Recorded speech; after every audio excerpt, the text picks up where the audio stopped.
Welcome to the YouTube channel Asif online academy. अॼु असां पढ़ूं था इंग्लिश में असां सेंटेंस स्ट्रक्चर ऐं एरर डिटेक्शन जे बारे में कुछ MCQs हल भी कंदासीं ऐं सम्झंदासीं भी सही। ऐं क्वेश्चन नंबर 1 आहे Liz is looking at dash dash. Liz ॾिसी रही आहे उन्हनि ॾे। Option number A them, option number B they, option number C there, option number D there. हाँ इतने लिज सब्जेक्ट आ, लुकिंग वर्ब आ। हाँ इतने इस्तेमाल थींदो ऑब्जेक्ट। ऑब्जेक्ट दे जो फॉर्म आ, जो ऑब्जेक्ट फॉर्म आ वो आ दैम। ये ऑब्जेक्ट प्रोनाउन है, यानी दे जो ऑब्जेक्ट फॉर्म आ दैम। इतने भी इस्तेमाल थींदो them. Liz is looking at them. छो तो दे भी न थींदो, दे सब्जेक्ट आ। देर माना होते इहो भी न थींदो, हे देर भी इस्तेमाल न थींदो।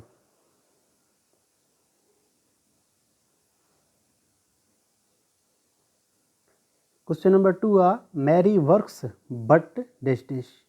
मैरी तो कम करे थी पर छा?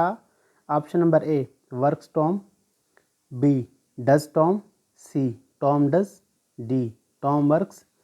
हाँ हिन सवाल में चए तो मैरी तो कम करे थी, छा टॉम भी कम करे तो? हाँ करेक्ट सेंटेंस की आ, करेक्ट जुमलो की आ, जो करेक्ट ऑप्शन जो आ वो बी आ डज टॉम। छो तो इतने सवाल पूछे तो इंट्रोगेटिव सेंटेंस आ ऐं करेक्ट स्ट्रक्चर के हिसाब से ये जुमलो सही आ डज टॉम, छा टॉम भी कम करे तो? क्वेश्चन नंबर 3 आ how many girls are there in the room. कमरे में घणी छोकरियों आहिनि? Option number A there are any, option number B there is one, option number C a girl, option number D there are two. ऐं जेको correct option आहे उहो आहे बी देयर इज़ वन। हिकु छोकिरी आहे कमरे में। छो त स्ट्रक्चर जे हिसाब सां ग्रामेटिकली बाक़ी टे जुमला जेके आहिनि उहे ग़लति आहिनि, सिर्फ़ु हे जुमलो सही आहे देयर इज़ वन, सिर्फ़ु हिकिड़ी आहे। क्वेश्चन नंबर 4 आहे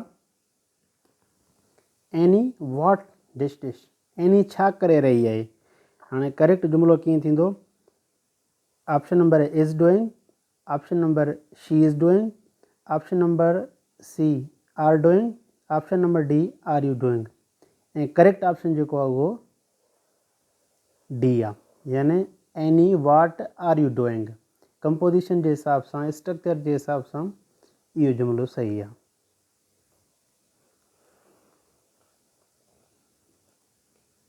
Charles and I dash dash. Charles and माँ। Option number A am here, option number B we are here, option number C are here, option number D we here. And correct option जो है वो आ C, यानी Charles and I are here. हाँ कुछ बार ये चवंदा सर आई सां त असां एम इस्तेमाल कंदा आहियूं, पर इते जेका डिस्कशन हले थी उहा आई एंड चार्ल्स, यानी ॿ नाला आहिनि, ॿ नाला जॾहिं बि हुजनि त पोइ असां उते इस्तेमालु कंदा आहियूं आर। अगरि सिर्फ़ु आई हुजे त पोइ असां एम इस्तेमालु कयूं हा। इहे भुलाइण लाइ बि तव्हांखे पेपर में ॾींदा आहिनि त पहिरियों नालो ॿियो ॾींदा Ali and I dash dish. हाणे ॿार सुठे नमूने सवाल खे पढ़ंदा बि न आहिनि, सिर्फ़ु आई खे ॾिसी करे टिक कंदा आहिनि एम, पर ग़लति आहे इहो। ऐं करेक्ट आहे आर हेयर, छो त ॿ आहिनि सब्जेक्ट।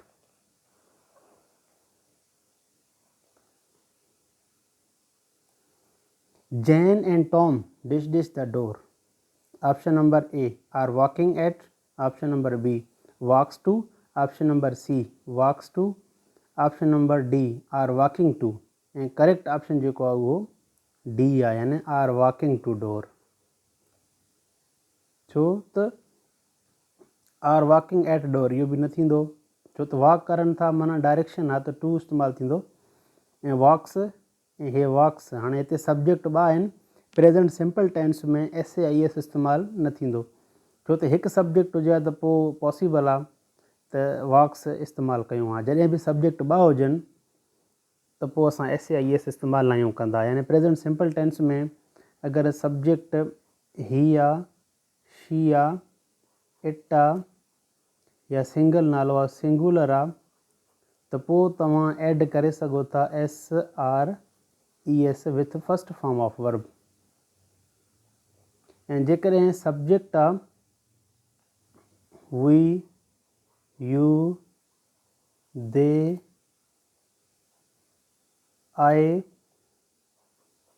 या प्लूरल, त इन्हनि सां असां नो SRES कोई बि S या ES इस्तेमालु न कंदासीं। साॻे तरीक़े सां हिते जैन ऐं टॉम आहिनि, यानी प्लूरल बनल आहिनि, त असां S या ES इस्तेमालु न कंदासीं। क्वेश्चन आहे my father is a customs official so ही always dish wear a uniform.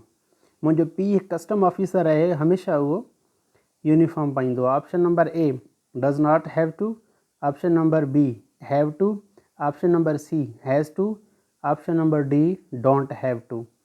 हाणे हिते करेक्ट ऑप्शन जेको आहे उहो हैज़ टू आहे। हिते हैज़ टू असां इस्तेमालु कंदासीं, छो त डज़ नॉट हैव टू हाणे चए थो त ऑफिशियल आहे, ऑलवेज़ माना यूनिफॉर्म पाए थो, त माना ज़ाहिर हिते नॉट न लॻंदो, हिते हैव बि न लॻंदो, ऐं डोंट ज़ाहिर लॻंदो ई न हिन में, छो त उहो पाए थो ऑलवेज़।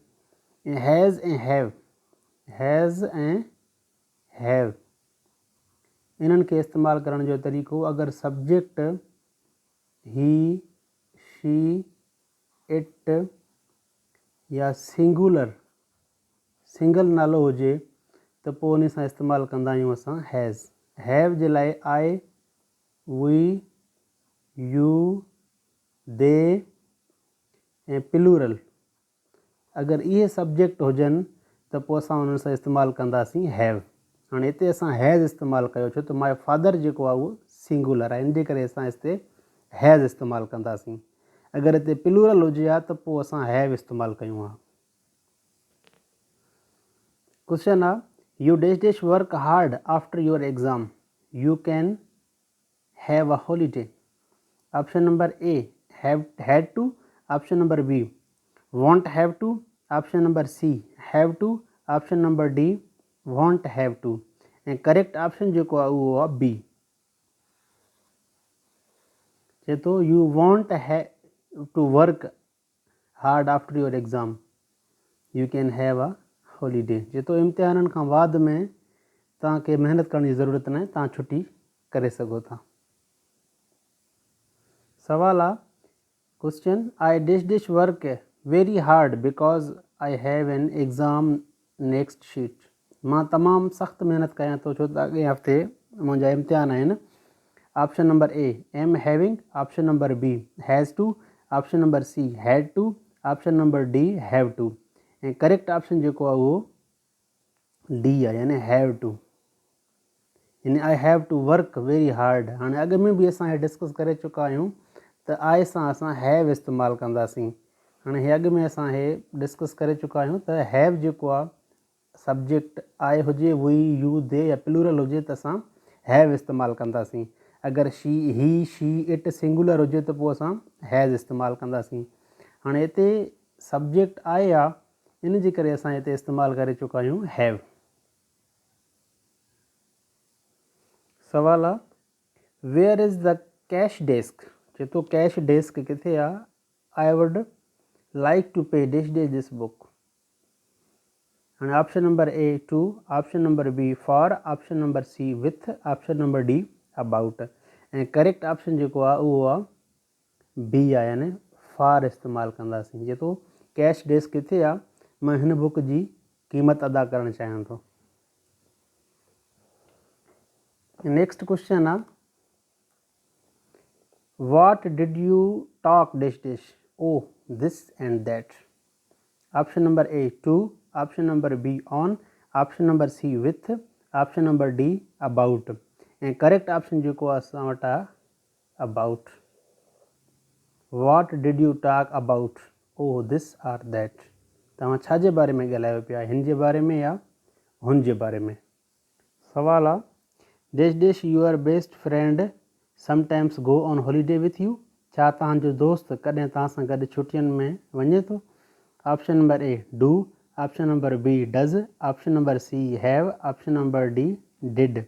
ऐं करेक्ट ऑप्शन जेको आहे हिते डज़ आहे, छो त डज़ असां तॾहिं इस्तेमालु कंदा आहियूं जॾहिं सब्जेक्ट हुजे ही, शी, इट या सिंगुलर। इहे सब्जेक्ट हुजनि त पोइ असां इस्तेमालु कंदासीं डज़। डू तॾहिं इस्तेमालु कंदासीं जॾहिं सब्जेक्ट हुजे आहे वी, यू, दे या प्लूरल। अगरि इहे सब्जेक्ट हुजनि हा त पोइ असां इस्तेमालु कंदासीं डू। हाणे हिते बेस्ट फ्रेंड हिकु नालो आहे, इन जे करे असां इस्तेमालु करे चुका आहियूं डज़।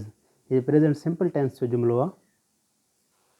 हाणे सवालु आहे dash dash you often travel abroad. छा तव्हां कॾहिं ॿाहिरि मुल्क सफ़र कयो था? Option number A do, option number B does, option number C have, option number D did. ऐं हिते करेक्ट ऑप्शन जेको आहे हिते डू आहे,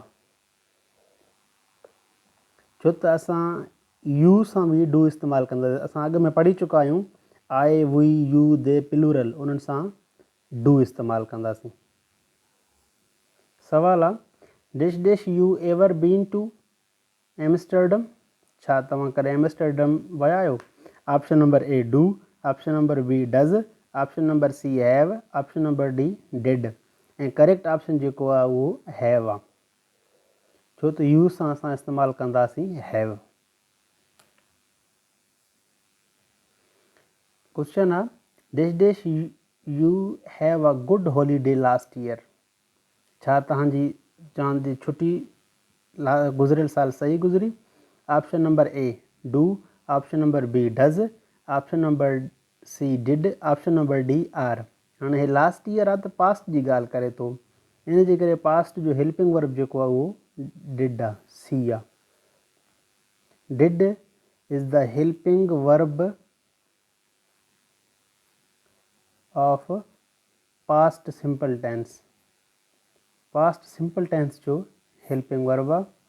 पास्ट सिंपल टेंस जो हेल्पिंग वर्ब हिकिड़ो ई आहे डिड। हर सब्जेक्ट सां इहो इस्तेमालु थींदो आहे, ॿियो कोई कोन्हे हेल्पिंग वर्ब। जीअं प्रेज़ेंट सिंपल में डू ऐं डज़ आहिनि न, त पास्ट में हिकु ई हेल्पिंग वर्ब आहे बसि डिड। सभिनी सब्जेक्ट सां उहो ई इस्तेमालु कंदासीं।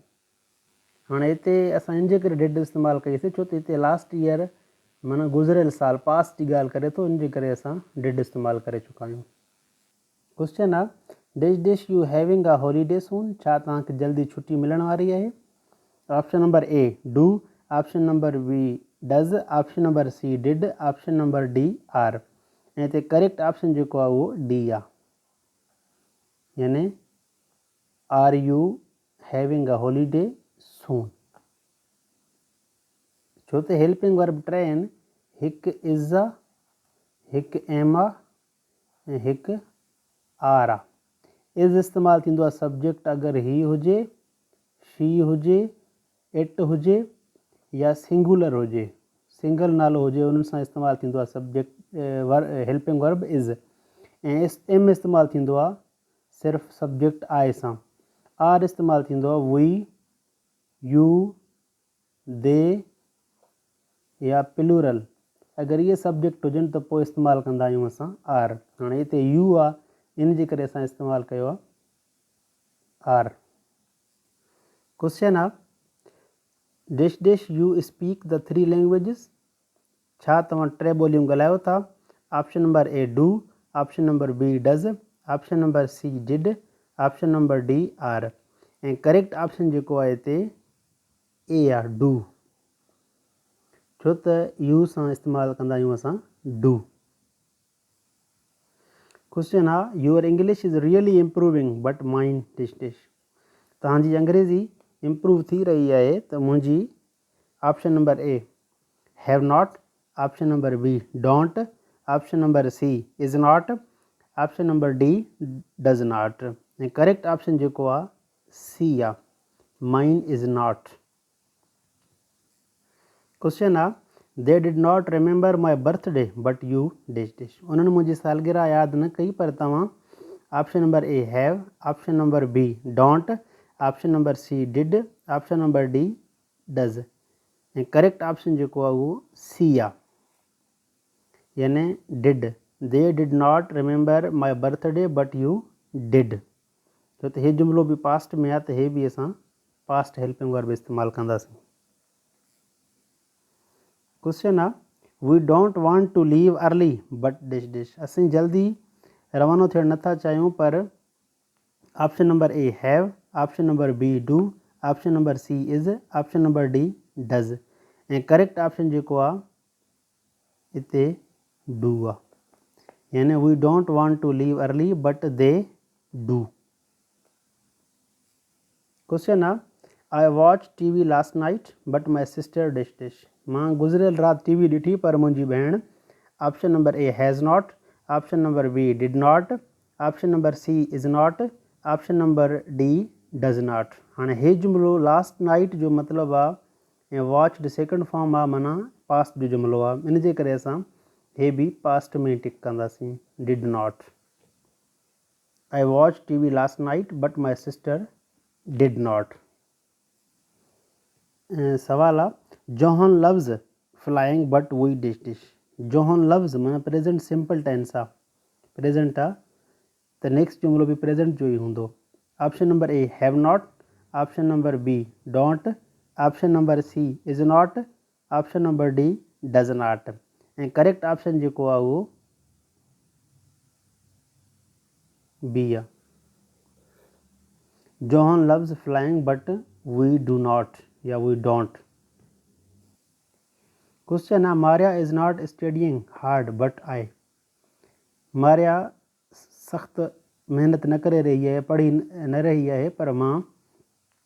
Option number A have, option number B has, option number C am, option number D are. ऐं करेक्ट ऑप्शन आहे हिते एम, छो त आई सां असां इस्तेमालु कंदा आहियूं एम। सवाल आहे एना लाइक्स आइसक्रीम बट जॉन। हाणे लाइक्स आइसक्रीम माना प्रेजेंट सिंपल टेंस जो जुमिलो आहे, चए थो एना आइसक्रीम पसंदि करे सी पर जॉन।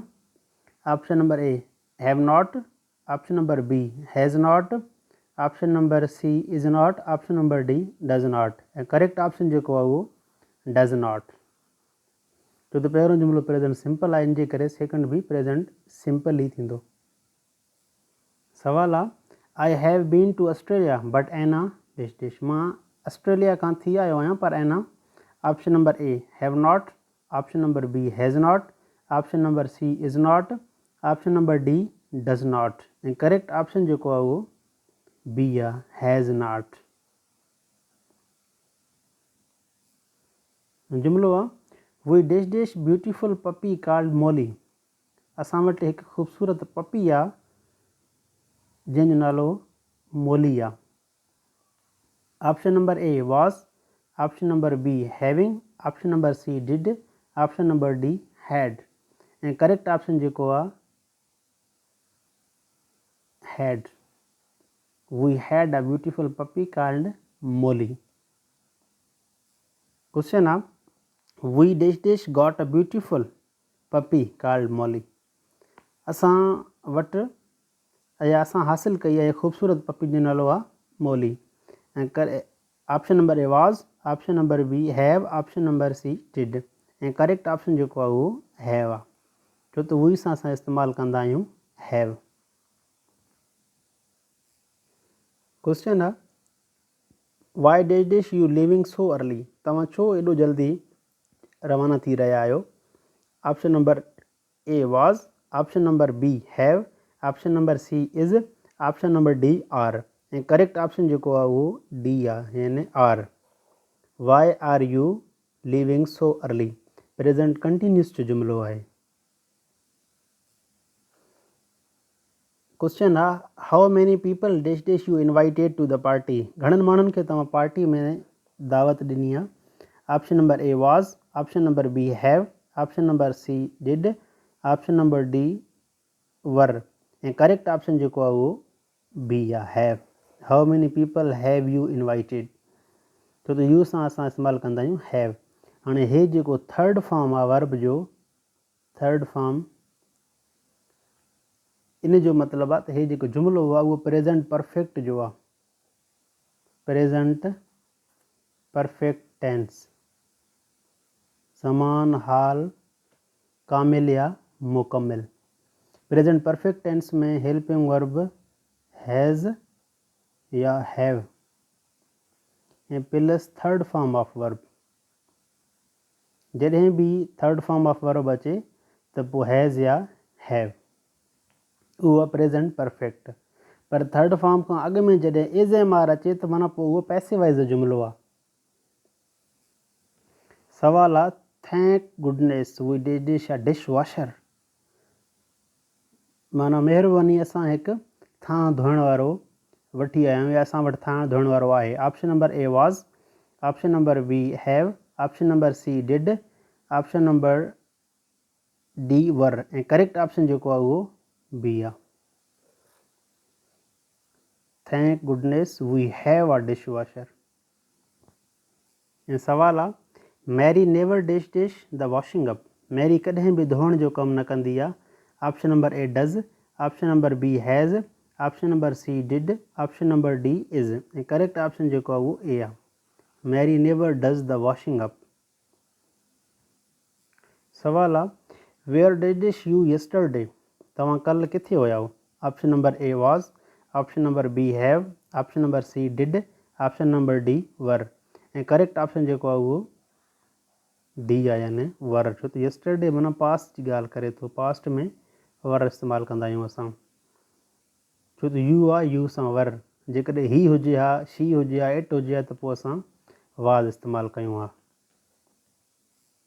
इहे कुझु MCQ असां हल करे चुका आहियूं ऐं सम्झी बि चुका आहियूं सेंटेंस स्ट्रक्चर ऐं एरर डिटेक्शन जे बारे में। ऐं इनशाला वधीक बि असां वीडियोज़ अपलोड कंदासीं, लेक्चर्स अपलोड कंदासीं। इन जे करे तव्हां असांजे वधीक वीडियो ॾिसण जे लाइ असांजे चैनल खे सब्सक्राइब कयो, लाइक कयो ऐं शेयर कयो। जेकॾहिं कंहिं बि स्टूडेंट खे कोई मसइलो मसाइल आहे, सवाल जवाब आहे त कमेंट में पुछी सघो था ऐं पंहिंजी राय ॾेई सघो था तव्हांखे लेक्चर्स कीअं लॻनि था। महिरबानी, थैंक यू।